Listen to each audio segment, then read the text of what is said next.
We are so happy and grateful to be here to celebrate the bride and groom, Brooke and Robbie, as they join together in one of life's greatest moments that has been 7 years in the making. If you don't know who we are, I'm Liz. And I'm Katie. You may know us as the Card Twins or as Brooke and Robbie's honorary little sisters. They asked us to officiate this special occasion because we've watched their love story grow since the beginning, and they both mean so much to us. It's hard to believe we've come so far, from little high schoolers with no idea what we were doing to now all four of us engaged or married. Our part of the story begins in 2015 when Liz and I joined the speech and debate team our freshman year at Sam Barlow High School. I still remember one practice a few months into the year when Robbie walked into the room, saw both of us there, and went, "There's two of them?" Back then, we were in two different worlds, and it wasn't until our sophomore year when things suddenly started to change. But I think me from that time can say it better than me from now, so I'm going to read a journal entry from after a speech and debate tournament in October 2017. At Panda Express, we all got fortune cookies. Robbie said something along the lines of, "You'll make lasting friendships," and he was like, "It's you two," to Liz and I. It's really strange for me to think about Robbie wanting to hang out with me because he was always one of the cool kids, and I was more of the mindset of not being annoying if/when I was lucky enough to hang out with them. Liz told me Brooke, Robbie's girlfriend, takes ASL with Liz, told her Robbie had texted her excited because he got to ride with us. Am I that cool? Shouldn't it be me getting to ride with him? That's just a weird thing for me to think about, but awesome. Robbie's like an older brother I never had, and I love it. As you can tell, I was always aware of Brooke. She was Robbie's cool girlfriend, and he always talked about her, and Liz took a class with her, but I never really got to know her until she and Robbie graduated at the end of that year and moved into an apartment together. In getting to know Brooke, I felt like I gained a sister too, and soon we even became godmothers to their lovely little boy. I mean cat.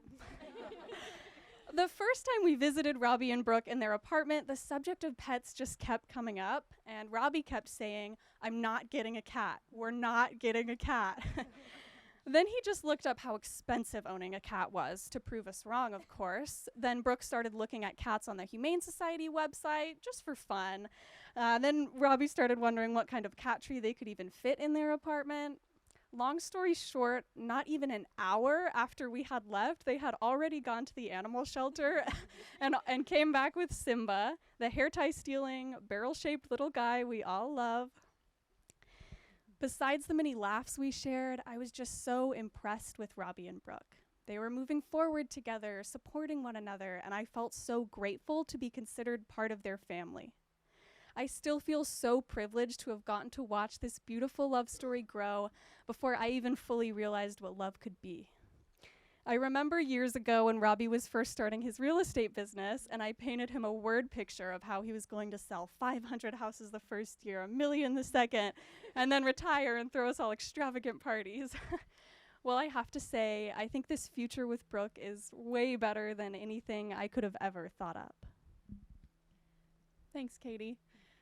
I can't begin to tell my story of how I got to this point here today without beginning with the trip that started it all, the 2017 Speech and Debate National Tournament to Birmingham, Alabama.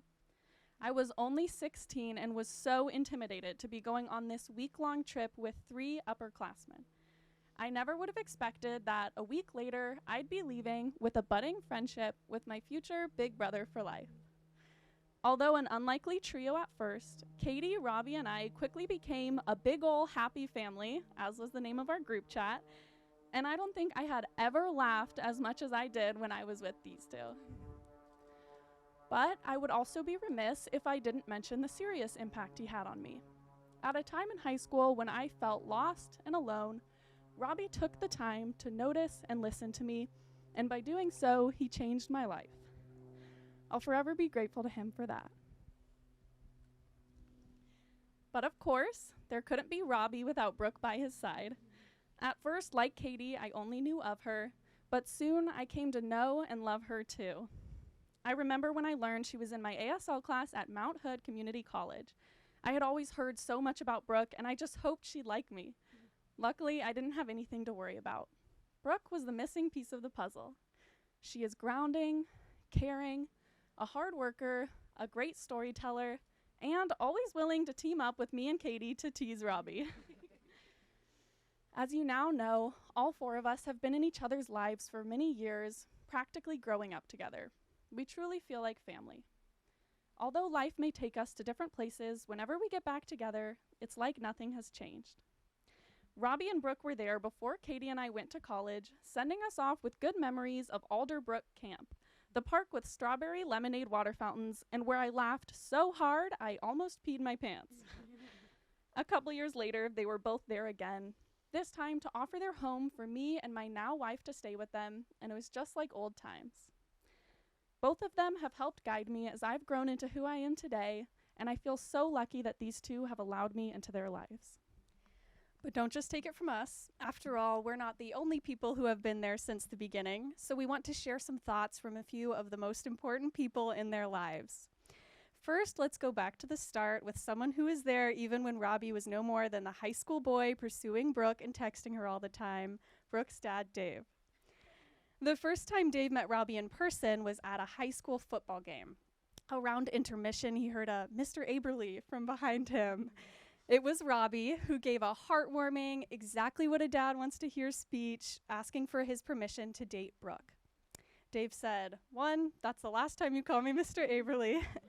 And 2, I know how much Brooke wants you in her life, so of course. From the start, it was the kind of love you read about or see in viral videos. Videos like the one I'm sure we're all aware of, Robbie's famous promposal video, the epitome of dedication and romance, that is, until today. Brooke's best friend Jasmine wrote how impactful it was to her, saying, "The very first time Brooke and I ever hung out, I got to watch the promposal video from high school, and even then I could just feel the love between them, and I didn't even know them. It literally moved me to tears." It's the kind of love you see in movies and hear love songs about, and it's a magical thing to witness. Robbie's mom, Lisa, seconded this, saying how she had never seen such extraordinary effort and creativity as these two demonstrated in asking each other to a dance. For a couple of Disney addicts, they have somehow managed to make something more magical than any fairy tale couple I've ever seen. Besides how much we admire Robbie and Brooke as a couple, we also look up to each of them individually. Robbie has always been there to give me advice when I need it, for everything from a good first credit card to relationship counsel. Brooke offers another valuable perspective, and I always leave my conversations with her feeling calm and capable. As Jasmine noted, they have grown exceptionally as a pair, learning every day new ways to coexist more peacefully than the next and making sure both their cups are full. They embrace their individuality, at the same time prioritizing things they love to do together. They have a kind of balance that is rare to find and very beautiful. Punky, Brooke's sister, also reiterated this as she shared how much she admires the way they have been able to embrace their differences and work together to build such a beautiful relationship. In fact, everyone we spoke with echoed this fact, that they are just so good for each other, plain and simple. Dave told us how, from the very beginning, he's always considered Robbie to be the Brooke whisperer, saying, he knows how to calm her, he knows how to give her focus, he knows somehow every time the right thing to say that will get through to her. It's exactly what she needs, and it's hard to describe, but that's Robbie to Brooke. Dave continued, telling us how at the same time Brooke has gone out of her way to know the things that are so important to Robbie, and they are so thoughtful with each other. I think Punky said it in the most concise way, how Brooke may have a slightly unhealthy obsession with Robbie, but it's so sweet. Obviously, we are standing by two people who not only love each other immensely, they show that love through their actions every day. They're not only good for each other, however, their love overflows onto everyone around them. For example, Dave told me multiple examples of amazing, thoughtful gifts that Robbie has given him, like driving all the way to Sacramento to bring back gallons of his favorite childhood ice cream, Swiss orange chip, or getting him a letter signed by Titanic explorer Robert Ballard. I can personally attest to the way that these two work together to brighten the lives of others. If you didn't know, Robbie officiated my wedding a couple months ago. He did the best job I could have ever asked for, and to be honest, I don't know if he could have done such an amazing job if it weren't for Brooke. She was there on FaceTime calls from the beginning, asking me questions I didn't even realize I needed to answer. Whenever I talked to her in the middle of wedding planning stress, she always made me feel more calm, in control, and excited. On the wedding day, it felt like she was right up there with Robbie because I knew that speech wouldn't have been so enchanting and perfect if it weren't for her efforts behind the scenes, too. When I asked Robbie's family for any thoughts or stories they had, I was overwhelmed by all the love they had to share for these two. So many stories and memories from over the years, like when Lisa watched Robbie make a gourmet picnic dinner for Brooke using his own money to buy all the supplies, or Brooke learning ASL and using those skills to talk with Megan behind Robbie's back. Many of their friends and family mentioned how it just feels right. As Punky said, I can't imagine a time when Robbie wasn't in our lives. It feels like he's always been a part of the family. Or Dave telling me how Robbie has been like a son to him for so long. Robbie and Brooke just fit together, not because they were made for each other, but because they chose each other over and over again. They chose to work together through difficulties, to build each other up without losing themselves, and to never stop that work, that amazing, difficult, divine work of loving another person. They love each other so deeply, and what makes that so beautiful is it was never chance, it was built. Love is an act of creation, and what Robbie and Brooke have created together is the most beautiful thing I've ever had the privilege to see. But enough from us. You didn't come here to hear the twins talk. It's time to hear from the two people who know their love story best, as the bride and groom share the vows that they have prepared for each other today. Now remember, they've been together for 7 years, so they've got a lot to say. Robbie and Brooke, take it away.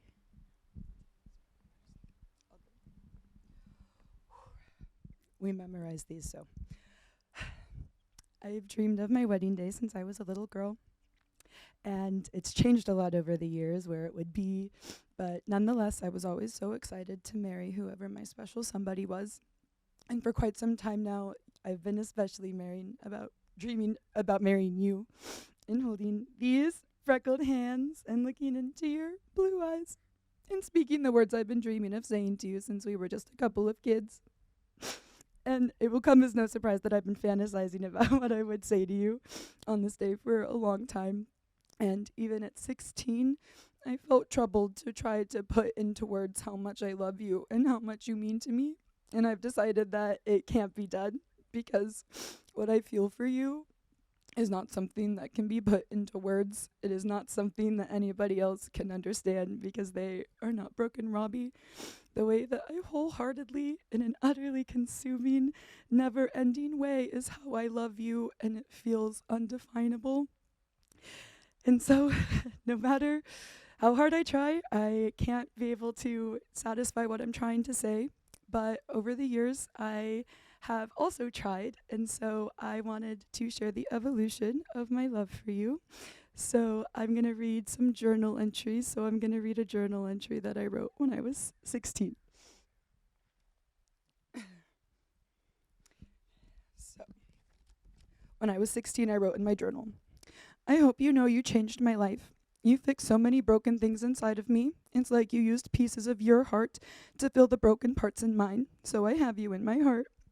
And I also wrote, I feel so safe and loved in your arms. I have never wanted somebody so near to me when I'm having a breakdown, but I want you near me even when I'm at my worst. You can calm me down just by looking at me or giving me a gentle touch. The love that we share is the most magical thing in the world, and I wouldn't change it for anything. An all-consuming wildfire is what I said verbatim in my journal entries. An all-consuming wildfire that just kept spreading. You made 16-year-old Brooke the happiest girl in the world. And I really thank you for loving me in a time when I couldn't. And I love myself today because of you and the love that you give me every day.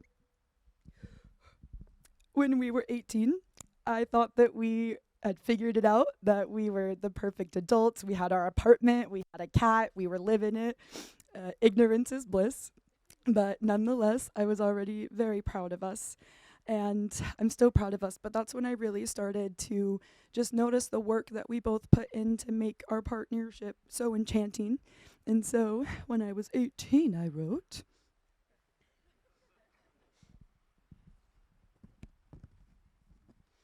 "We're Brooke and Robbie. We make it work no matter what. That's why we're so special.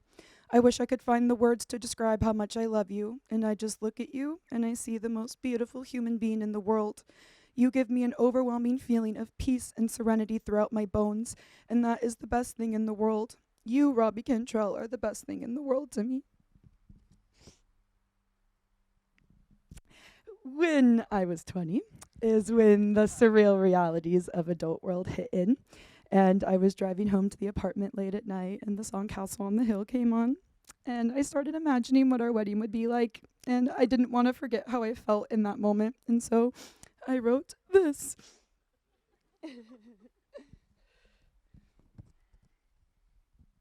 "I'm so proud of us and everything that we have built. We have essentially grown up together, and we have always shown each other love, encouragement, and reassurance as we begin every new chapter. I love that we fit together in all of the right ways, even the ones that don't make sense. We've climbed so many mountains and fallen down many too. We have turned so many wrongs into rights, and at times we have turned our rights into wrongs. But that's life, and we live and we learn and we grow together." That journal entry went on for a really long time, but I ended it by saying, "You are my human version of a deep breath. You always give me the sense of relief that comes from a good deep breath." So now I'm 23, and here's my attempt. You have been, you are, and you will always be my person. Ever since you came into my life, you became a part of every aspect of my existence, and you enhanced my journey. You are woven into every crevice of my mind, body, and soul. You are the one thing in this world that I want more than anything. It doesn't matter where I am or what I'm doing. If I'm not with you, there's always a part of me that wishes that I was. You give me peace. You give me love. You give me silence that doesn't trigger my anxiety. You give me adventure. You give me excitement. And you always give me your best. I always see that you give me your best. You work so hard for me every single day to make my dreams come true, and you have just blown every expectation that I possibly ever could have had. And I know that why you work so hard and all you do is for us. You are just so amazing and so smart, and life with you is a never-ending novel of grave knowledge. And on that note, I can't even begin to thank you for the countless roles that you play in my life, the roles that make my world go around every single day, even when I don't know it. And it's not because I need them, it's because I want them. I want my Robbie Cantrell. And so today, I vow to choose you because I know how much you choose me. I vow to love as we grow, to hold on tight during a growth spurt, and enjoy and admire when we are in bloom. I learn to keep getting to know you as you evolve into being the best Robbie that you can be, and I vow to keep getting to learn from past versions of you as well. I vow to always trust you because your logic and your wisdom, especially when I do not want to hear it, is the most honest and fair logic and wisdom that always gives me the utmost clarity. I vow to always appreciate you, especially when I do not see the weight of what you're carrying or see the sacrifices that you're making. I vow to make sure that you know that every single second of every single day, with absolute certainty, that you are the love of my life, and that you have an endless supply of Brooke love ready to flood the gates at any moment. I vow to remind you that you are so special and brilliant and one of a kind. I vow to keep loving myself because I know that to keep loving you to the best of my ability, I need to love me to the best of my ability. And I vow to do whatever I can to help you love you like you help me love me. You once told me that it's never you and I that is the problem, that it is you and I against a problem, and I vow to always keep that mentality, especially when obstacles arise. And finally, my last vow is to stay as present as I possibly can, because you make my life a love story, and you have since the moment that you came into my life, and I don't want to miss a single second of this life, especially now that I get to be your wife. I'm so happy to be Mrs. Cantrell. I love you. I don't know how I'm going to follow that. I did it. Okay. Brooke, I, just like you, have been dreaming about this day since I was 16. In fact, I've been dreaming about this very moment, standing right here, since before we actually ever even met. I distinctly remember saying to a friend at the time that I was angry and fed up with girls and that I didn't want to waste any time on anyone who I couldn't actually imagine a future with. 2 weeks later was when you came into my life, and all of a sudden, my imagination had somebody else in it. I think you can agree it was like we were kind of whisked into our own romantic comedy movie, and I mean, you were the perfect co-star. You are the perfect co-star, and somebody who I have the absolute privilege of making memories with. But a lot of people scoffed at us. A lot of people said that we wouldn't make it past graduation, that we wouldn't make it in adult life, but little did they know, and we did this last night. Every time the clock strikes 11:11, we point it out, we make a wish.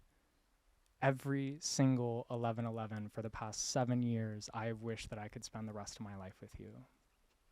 And every day that somebody has doubted us, and every day after that, and even today, and every day after this, it's just one day closer to those wishes coming true.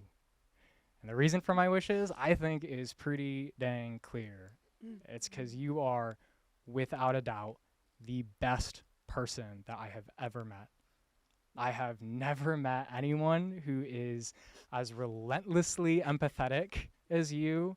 I've never met anyone who can not only recognize the good in someone, but who actively encourages and who truly believes that they can see the good in themselves as well.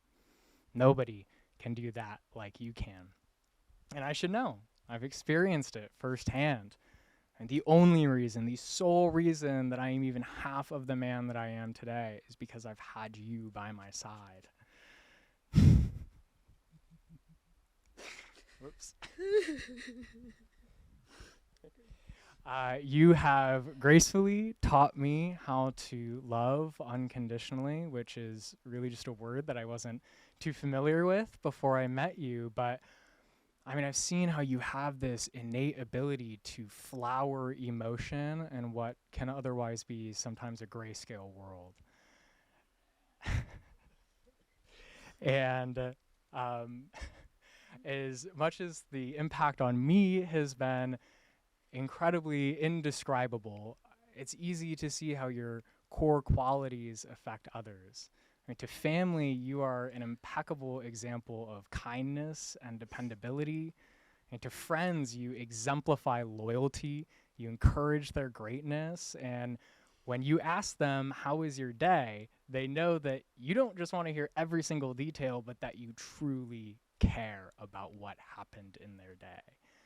To your students, you create this air of mutual trust and admiration, and you also display some of the most incredible acts of forgiveness that I've ever seen. But to me, Brooke, you are everything. And as I look back over the past 7 years, I mean, you met me where I was at, which quite honestly was a pretty delinquent little teenager. But we grew together steadily, and you encouraged me to chase my passions both creatively and professionally, and you have loved me through every misstep along the way. And as we transitioned over into adult life, I mean, each next step was never a question. Whether it was deciding where to go to college, or where to buy our first apartment, or when to get a house, it was all like loving you. Easy, comfortable, natural.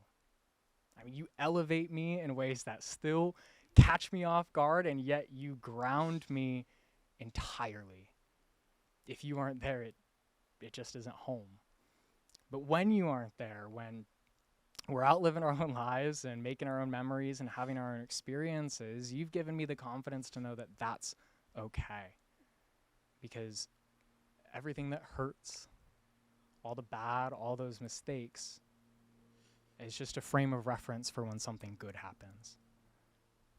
And Brooke, all of the hurt in my life has taught me that you are nothing but good. So please just continue to take me as I am, and I swear to God I'm going to do the best that I can for you.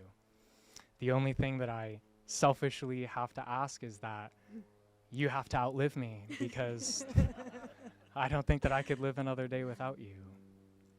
So first and foremost, I vow to love you through sickness and health and everything in between. I vow to grow with you as we work to make all the puzzle pieces fit into place, even if some of them don't really fit. I vow, just like you, to attack any problem at hand as a team and never you as an individual. And I also vow to make a joke after every argument to diffuse the tension. I vow to sit with you when you feel like you can't breathe. And I vow to give you room when you feel like the world is collapsing in on you. I vow to always search for the lesson in our struggles, because we've come out of every single one entirely stronger. I vow to do my best to get to know your inner child so that I can be the safest place possible for her. And finally, I vow to show you how grateful I am for you every single day, because each day with you is so much better than what I ever could have imagined when we were 16. I love you, Brooke, and I vow to always love you.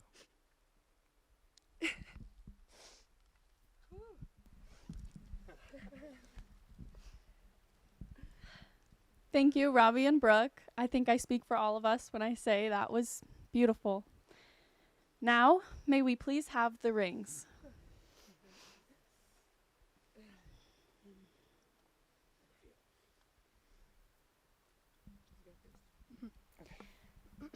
Brooke, please repeat after me. The fitting of this ring, With the fitting of this ring, with its unending circle, with its unending circle, symbolizes my everlasting love for you. symbolizes my what is it? Everlasting love for you. love for you. The placing of this ring on your finger The placing of this ring on your finger is the fulfillment of my is dreams. the fulfillment of my dreams. To have you as my friend, To have you as my friend, my love, my love, and my husband to live as one. and my husband to live as one.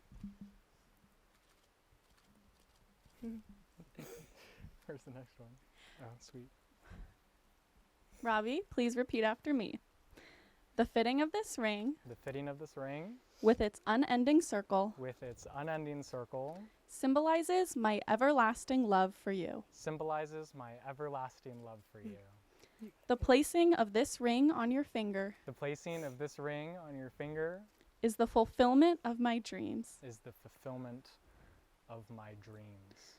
To have you as my friend, To have you as my friend, my love, my love, and my wife to live as one. and my wife to live as one. With these rings, you give each other your hearts. From this day forward, you shall never walk alone. Your hearts will be one another's shelter, and your arms will be each other's homes. It's our pleasure to announce you husband and wife. Robbie, You may now kiss your wife.